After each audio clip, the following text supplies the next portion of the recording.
Setelah beberapa lama akhirnya saya berhasil mendapatkan part-part orsinil ya. Jadi ini untuk selang vakum orsinil ya. Ini ada seal, oli, lalu ini ada switch rem ya. Switch remnya karena yang lama itu udah putus. Ini ada filter CVT, lalu di sini ada per untuk shock depan karena yang bawaannya itu udah dipotong.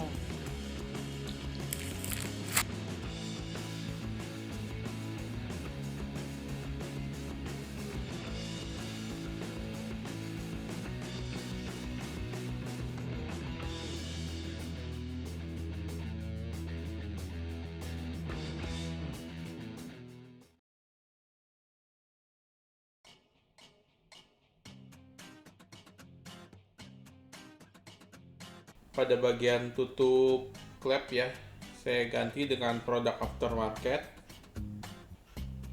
dimana di sini ada selangnya. Dan ini bagian karbu kebetulan sudah saya lepas, kita bersihkan.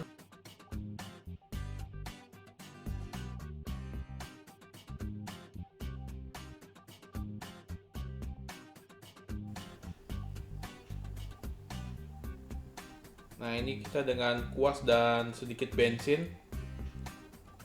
Kita buka dulu untuk bagian intake.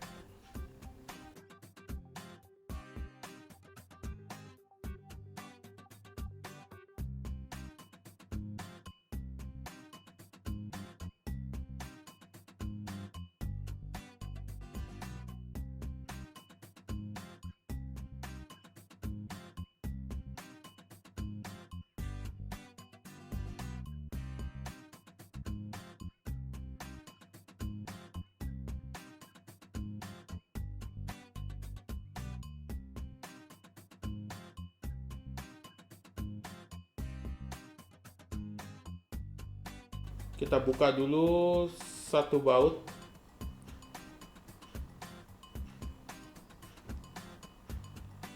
Nah, nanti kita lepas bagian tengahnya ya.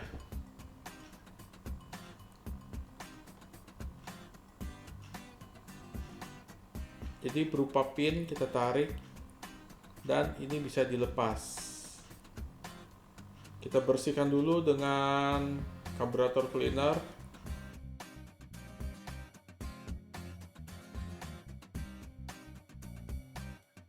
Perhatikan di bagian ujung yang karet berwarna hitam. Seandainya bentuknya tidak normal,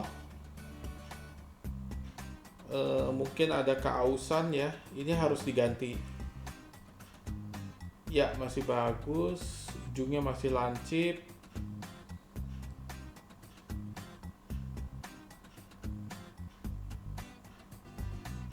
Nah, ini kita ambil pengaitnya, sementara kita luruskan dulu. Gunakan ujung obeng ya. Kita luruskan, ini perlu hati-hati. Jangan terlalu kuat, juga bisa patah. Gunakan ujung obeng ya. Kita posisi lurus, diratakan dulu. Nah, untuk membersihkan saluran lubang-lubang yang kecil, kita gunakan sebuah kawat tunggal ya dari bahan stainless. Nah, untuk merojok atau mengeluarkan kotoran pada saluran-saluran yang kecil ya. sebelum disemprot dengan cleaner, sebaiknya kita pastikan dulu lubang-lubang ini tidak ada yang tersumbat.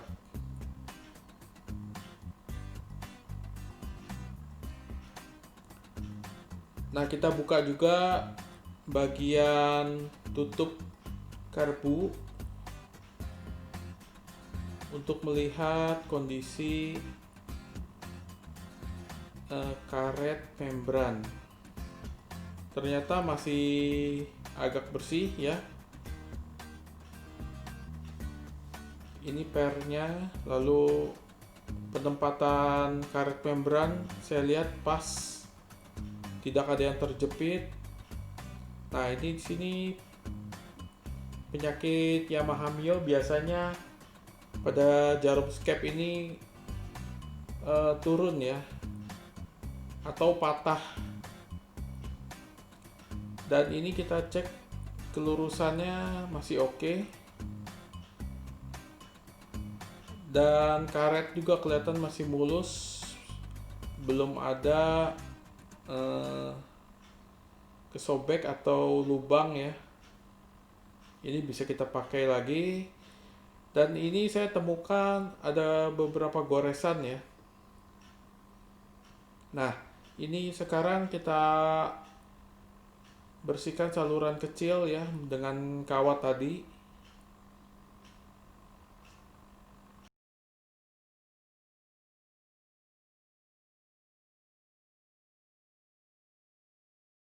Di sini kita buka ada saluran atau membran ACV ya, kalau nggak salah itu namanya. Jadi berupa membran kecil. Ini kita bisa cek ya, apakah membran itu ada kebocoran atau lubang atau posisi yang tidak normal. Nah, ini kita buka masih cukup baik. Tidak ada yang terjepit atau apa. Dan jangan lupa di sini ada O-ring kecil ya. Hati-hati, ini jangan sampai hilang.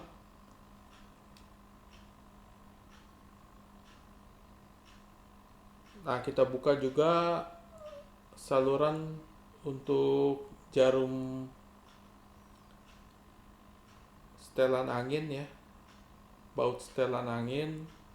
Di sini posisi ada jarum, karet, lalu ada ring dan per. Urutannya jangan terbalik.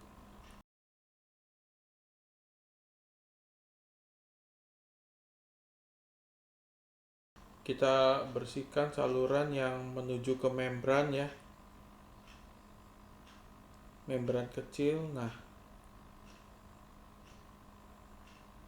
kelihatannya nggak keluar ya, agak mampet kelihatannya.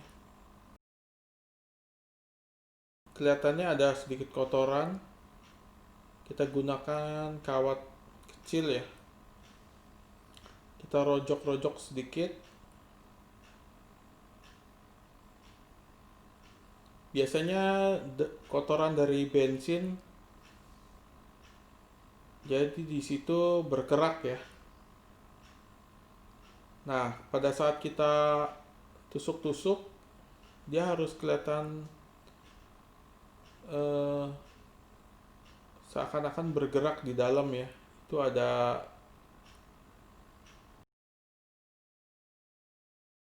perhatikan untuk kawan-kawan yang open filter, biasanya sering lebih mudah terjadi kotor di bagian ini.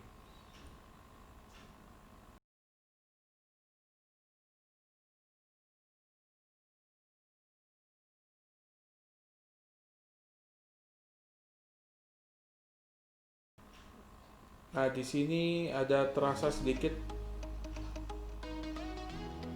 klepnya harus terasa ya, ditekan itu ada buka tutup. karena di dalamnya itu ada per kecil ya. Tadi keras, kelihatannya mengganjal.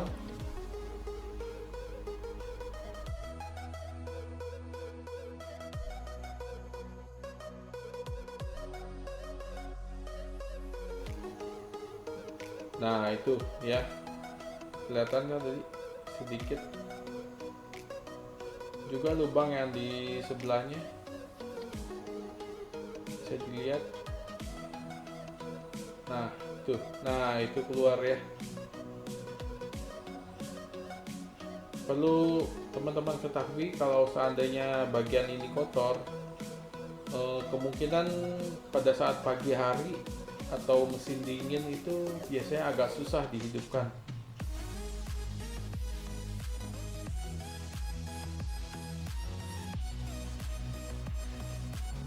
Ini untuk bagian yang dari cuk ya.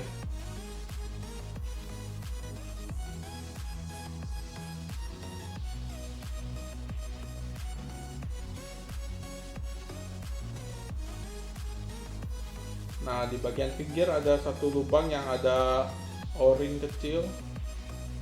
Nah, ini kalau kita masukkan kawat itu harus tembus ya. Ini tembus nih. Kita pastikan jangan sampai ada kotoran di saluran itu.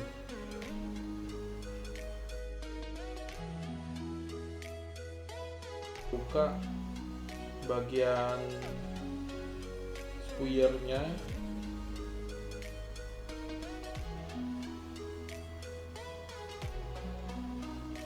Main jet ya, kita semprot.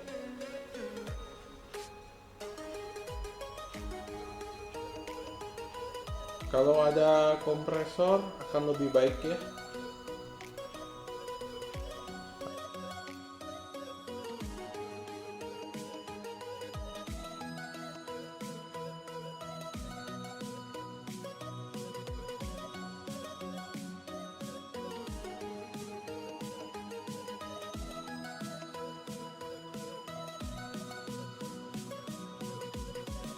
Oke, untuk jarum setelan angin, jangan lupa urutannya adalah pertama adalah karet, ada ring, dan per. Oke, kita masukkan lagi.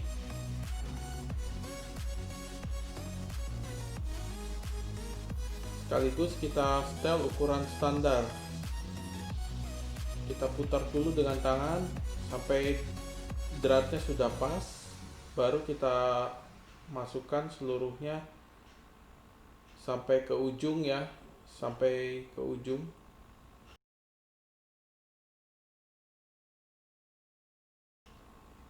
Lalu kita balikkan sebanyak 2,5 sampai 3 putaran.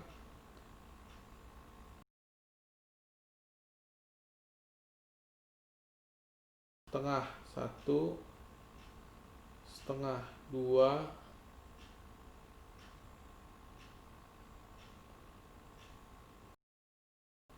Nah ini 3/4 ya. Nah untuk membran kita cukup semprot dengan cleaner ya. Kalau misalnya teman-teman ada lubang di situ atau ada kebocoran, dipastikan harus diganti ya. Nah ini jangan terbalik, harus pas tuh. Itu ada main di situ kalau kita tekan, naik turun ya. Seperti ada pemompa kecil. Jadi ini tujuannya supaya untuk akselerasi juga. O-ringnya dipasang. Bila o-ringnya tidak ada ya harus diganti ya, dicarikan ukuran yang pas.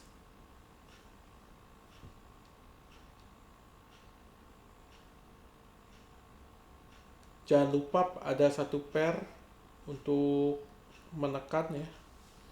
Yang perlu diperhatikan di sini adalah pada saat pemasangan kembali, kita pasang komposisinya seperti ini, per di atas. Lalu kita taruh, letakkan tutupnya tepat pada posisinya. Lalu satu jari, ibu jari atau jempol menekan ya, secara perlahan. Di sini kita lihat karet jangan sampai ada yang terjepit.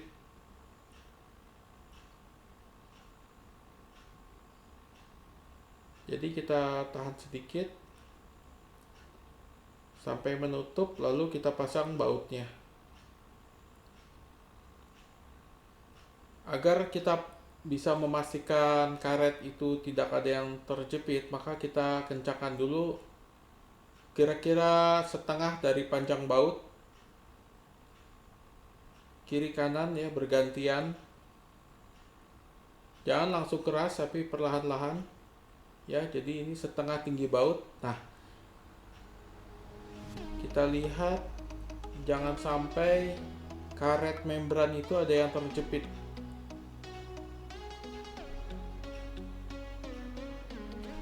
Di posisi setengah baut ya, kita lepas. Nah, dari samping kita lihat karet itu tidak ada yang terjepit.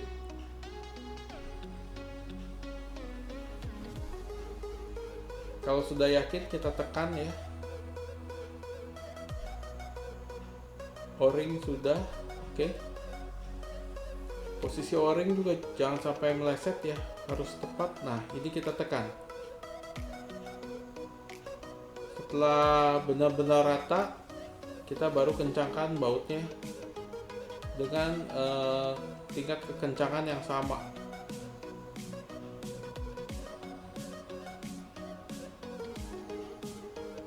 Nah, ini sudah. Jadi ini tidak perlu kita kasih lem atau sealant ya. Kalau dengan sealant dia mungkin menghambat gerak dari membran tersebut.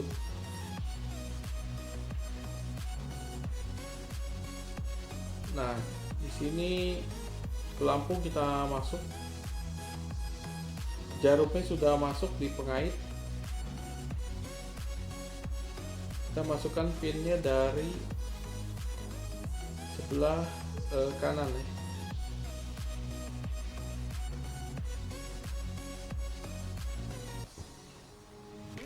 Nah, ini bautnya, baut pengikatnya kita pasang.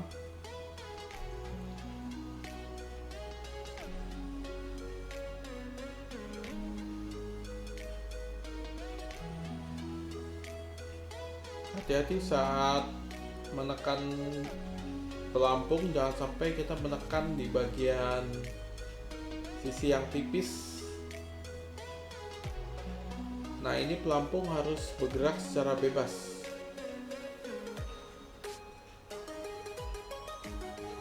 Nah, ini masih bisa bergerak bebas. Cara mengetesnya, kita ambil selang ya. Kita ambil selang, kita masukkan ke saluran bahan bakar di sini. Lalu kita tiup ya. Pada saat posisi pelampung turun, dipastikan keran terbuka. Nah, ini kan turun nih. Apabila sejajar dengan permukaan karburator, maka jarum pelampung harus menutup. Nah, ini tujuannya kita gunakan selang ini adalah pada saat kita tiup, kita tahu posisi di mana jarum itu menutup atau tidak. Kalau menutup berarti dia agak berat kita tiup. Nah, jangan sampai saat pelampung masih turun dia sudah menutup. Nanti bensin tidak mengalir. Nah, ini kita tiup. Nah, ini perlu disetel sedikit, kita tekan. Nah, ini di sini agak terlambat menutupnya. Terbuka, tutup. Terbuka, menutup. Posisi sesungguhnya kan seperti ini. Nanti bensin akan menekan pelampung. Nah, pada saat sejajar begini, dia harus menutup saluran bensin. Nah, kita coba tiup ya. Nah, ini kalau kita tiup, ini masih membuka. Pada saat bensin menekan naik ke atas, maka itu harus terjadi penutupan. Tujuannya supaya bensin tidak banjir, istilahnya.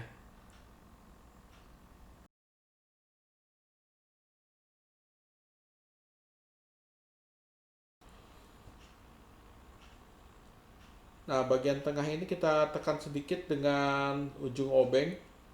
Kita tes lagi, ditiup. Nah, ini ya, ini menutup. Tertutup. Ya, ini terbuka. Kita tiup. Nah, ini menutup.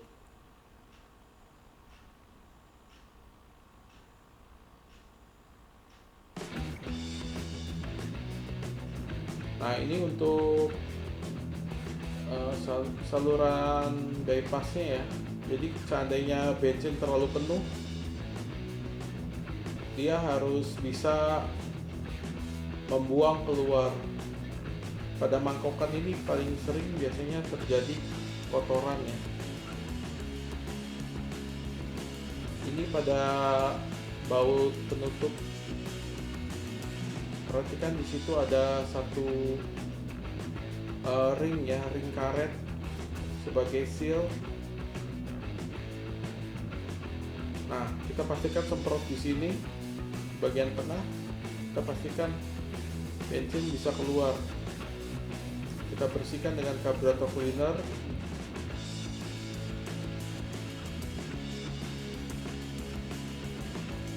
Coba kita semprot di sini.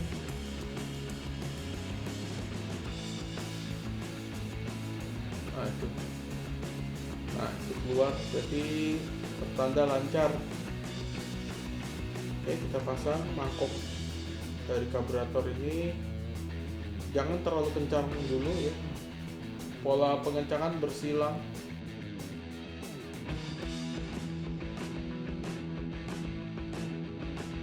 Nah, sekarang ini bagian karet, pastikan dia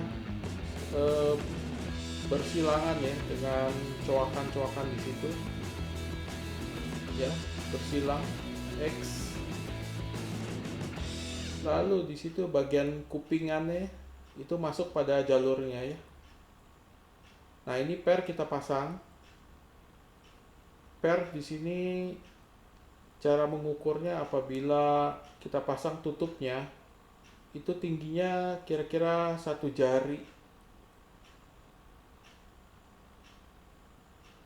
Coba kita pasang, masukkan di tengah. Nah, jarak antara penutup dengan bodi karburator itu kira-kira 1 jari ya. Nah, itu jari saya. Ini apabila terlalu keras, maka digas akan agak berat ya. Jadi kita pastikan ambang celah daripada tutup dengan bodi karburator itu kira-kira 1 jari ya. Jadi di sini kelihatannya sudah pas. Kalau terlalu lembek nanti juga kurang baik ya dalam penghisapannya itu. Jadi ambang celahnya itu kira-kira 1 jari kalau kita lepas ya. Nah, ini kalau kita lepas kira-kira 1 jari atau ya satu setengah ya, 1,5 senti kira-kira. Oke, kita pasang lagi kap penutupnya. kita yakini untuk karet membran jangan sampai terjepit ya.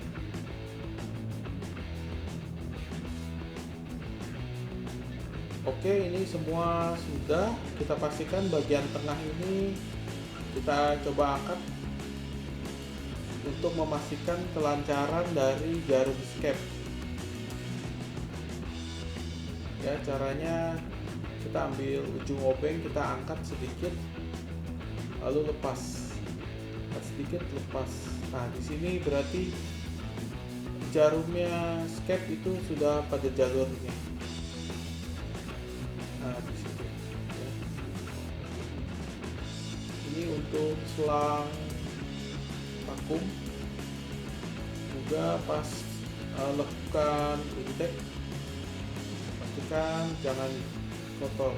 Nah, di sini kita lihat kalau misalnya sealnya juga sudah gepeng, kita perlu ganti ya. Nah, di sini kita pasang dulu untuk karet intake. Perhatikan di situ ada coakan ya. Coakan tersebut harus masuk sesuai dengan kontur pada karet intake. Setelah pas, bisa kita kencangkan. Oke, sampai tahap ini saya anggap selesai. Karburator siap dipasang kembali, dan terima kasih sudah mengikuti video ini. Saksikan pula video selanjutnya.